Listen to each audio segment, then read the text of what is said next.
नमस्कार। जब भी भारत का जिक्र होता है तो अक्सर मन में गंगा के मैदान या फिर खूबसूरत समुद्र तटों की तस्वीरें आती हैं, है ना? लेकिन भारत की असली शान, इसकी आत्मा, वो तो इसके पहाड़ों में बसती है। ये सिर्फ पत्थर और बर्फ के ढेर नहीं है, बल्कि हमारी पूरी सभ्यता की जीवन रेखा है। हमारी नदियों का सोर्स, हमारी संस्कृति का पालना। तो चलिए, आज भारत की इन्हीं शानदार पर्वत श्रृंखलाओं की एक अद्भुत यात्रा पर निकलते हैं। लेकिन इस सफर को शुरू करने से पहले एक सवाल पर रुकते हैं कि आखिर ये पहाड़ किसी भी देश को बनाते कैसे हैं?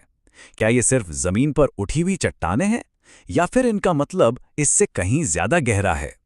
सच तो ये है कि यही पहाड़ हमारी बड़ी बड़ी नदियों को जन्म देते हैं। यही पहाड़ सदियों से एक दीवार की तरह, एक प्रहरी की तरह हमारी सीमाओं की रक्षा करते आए हैं।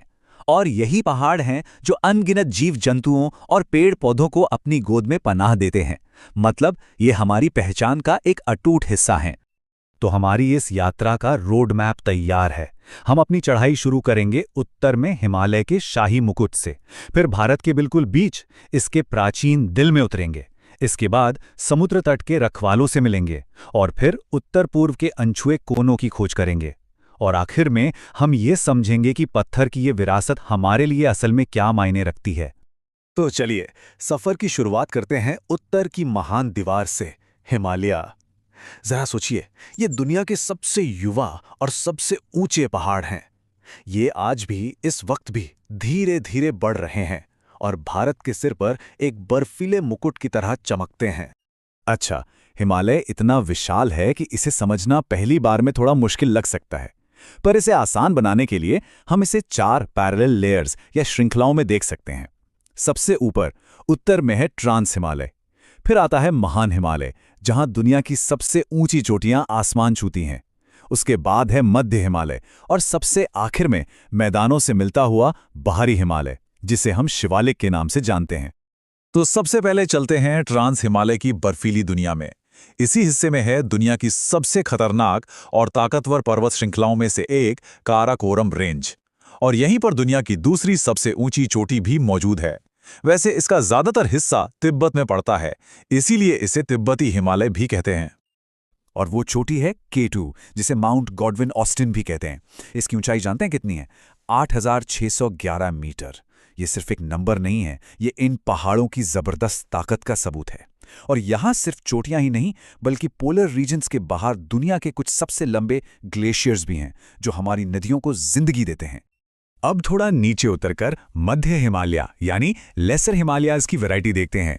यहाँ तो हर राज्य में पहाड़ों का एक अलग ही अंदाज है। जम्मू कश्मीर में मिलेंगी पीर पंजाल, जो इसकी सबसे लंबी रेंज है। हिमाचल में धौलाधार की खूबसूरत ढलानें हैं। और उत्तराखंड में है नाग टिब्बा, जिसे नाग देवता का घर मानते हैं। और साथ ही है मसूरी, पहाड़ों की रानी। हिमालय की नौजवान पहाड़ों से अब हम दक्षिण की तरफ चलते हैं, भारत के दिल में, जहां हमारे पुराने तजुर्बेकार प्रहरी यानी प्राचीन पर्वत श्रृंखलाएं मौजूद हैं। और यहां हमारी मुलाकात होती है अरावली रेंज से। ये सिर्फ भारत की ही नहीं, बल्कि दुनिया की सबसे पुरानी पर्वत श्रृंखलाओं में से एक है। जरा सोचिए, जब पृथ्वी पर जीवन बस शुरू ही हो रहा था, तब ये पहाड़ पैदा हुए थे। आज करोड़ों सालों के मौसम की मार सहकर ये भले ही छोटी पहाड़ियों में बदल गए हैं, लेकिन इनकी चट्टानों में पृथ्वी का गहरा इतिहास छिपा है।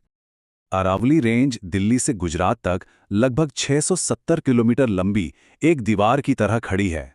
और इसका काम बहुत ही ज्यादा जरूरी है। ये एक साइलेंट गार्ड की तरह थार के विशाल रेगिस्तान को भारत के उपजाऊ मैदानों की तरफ बढ़ने से रोकती है। मध्य भारत के बीचों बीच 2 समानांतर पर्वत श्रृंखलाएं हैं, विंध्य और सतपुड़ा। विंध्य रेंज दक्कन के पठार की उत्तरी सीमा बनाती है और इसकी सबसे ऊंची चोटी का नाम भी कितना प्यारा है, सद्भावना शिखर। इसके ठीक दक्षिण में इसके पैरेलल चलती है सतपुड़ा रेंज, जिसकी सबसे ऊंची चोटी है धूपगढ़, जो एक मशहूर हिल स्टेशन भी है।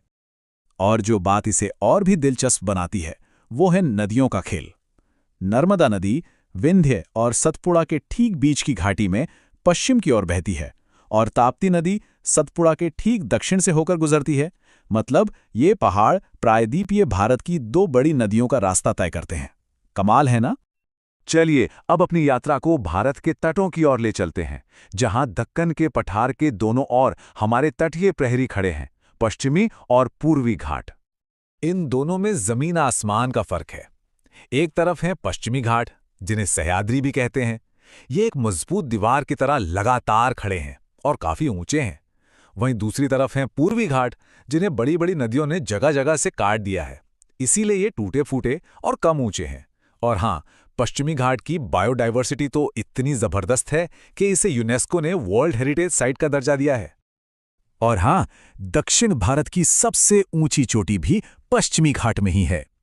इसका नाम है अनामुडी, जो 2695 मीटर ऊंची है। ये जानना बहुत दिलचस्प है कि हिमालय के बाद पूरे भारत में इससे ऊंचा कोई और पहाड़ नहीं है। पश्चिमी घाट से जुड़ा एक बहुत ही मजेदार किस्सा भी है। कर्नाटक में बाबा बुधनगिरी की पहाड़ियां हैं, जिन्हें भारतीय कॉफी का जन्मस्थान माना जाता है। कहानी यह है कि सदियों पहले बाबा बुधन नाम के एक सूफी संत अरब से अपनी दाढ़ी में छिपाकर कॉफी के 7 बीज लाए थे और यहीं पर उन्हें सबसे पहले बोया था, और बस वहीं से भारत में कॉफी का सफर शुरू हो गया। चलिए अब भारत के उस हिस्से में चलते हैं जहां पहाड़ बादलों से बातें करते हैं और हर तरफ हरियाली की चादर बिछी रहती है। यह है हमारा अनूठा उत्तर पूर्व, और यहाँ की पर्वत श्रृंखलाओं को हम पूर्वांचल के नाम से जानते हैं। पूर्वांचल रेंज को आप हिमालय का ही एक घुमावदार हिस्सा समझ सकते हैं। जैसे ही हिमालय पूर्व की ओर बढ़ता है, ये पहाड़ अचानक एक हेयरपिन बेंड लेते हैं और दक्षिण की ओर मुड़ जाते हैं, और म्यांमार के साथ हमारी सीमा बनाते हुए एक अलग ही दुनिया रचते हैं। इस क्षेत्र की सबसे अनोखी बात क्या है पता है? यहाँ की कई पहाड़ियों के नाम उन आदिवासी समुदायों के नाम पर हैं जो सदियों से यहीं रहते आए हैं, जैसे गारो, खासी, जयंतिया, नागा और मिजो हिल्स। ये दिखाता है कि यहाँ पहाड़ सिर्फ जमीन का टुकड़ा नहीं, बल्कि लोगों की पहचान का हिस्सा हैं। और यहाँ का मौसम तो किसी जादू से कम नहीं। मेघालय में गारो, खासी और जयंतिया की पहाड़ियाँ एक फनल या कीप की शक्ल में बनी हुई हैं। जब मानसूनी बादल बंगाल की खाड़ी से आते हैं तो वे इस फनल में फंस जाते हैं और बाहर नहीं निकल पाते। नतीजा, वे अपना सारा पानी यहीं बरसा देते हैं, जिससे यहाँ दुनिया में सबसे ज्यादा बारिश होती है। चिरापुंजी और मौसिनराम इसी का जीता जागता उदाहरण है। तो हमारी ये यात्रा अब अपने आखिरी पड़ाव पर है। हमने भारत के कोने कोने में पहाड़ों को देखा। तो अंत में सवाल वही है, पत्थर की ये विरासत हमारे लिए इतनी जरूरी क्यों है? इसका जवाब बहुत गहरा है। दुनिया के सबसे पुराने पहाड़ियों अरावली से लेकर दुनिया के सबसे युवा दिग्गजों हिमालय तक, भारत के पहाड़ हमारी धरती के इतिहास और इंसानियत की कहानी की एक जीती जागती किताब हैं। ये सिर्फ चट्टानें नहीं हैं, ये वो पन्ने हैं जिन पर समय ने अपनी पूरी कहानी लिखी है। तो अगली बार जब कोई पहाड़ दिखे, चाहे तस्वीर में या असल में, तो एक पल के लिए जरूर रुकिएगा और सोचिएगा, अगर ये पहाड़ बोल पाते तो वे समय, जीवन और सभ्यताओं की कौन सी अनकही कहानियां हमें सुनाते।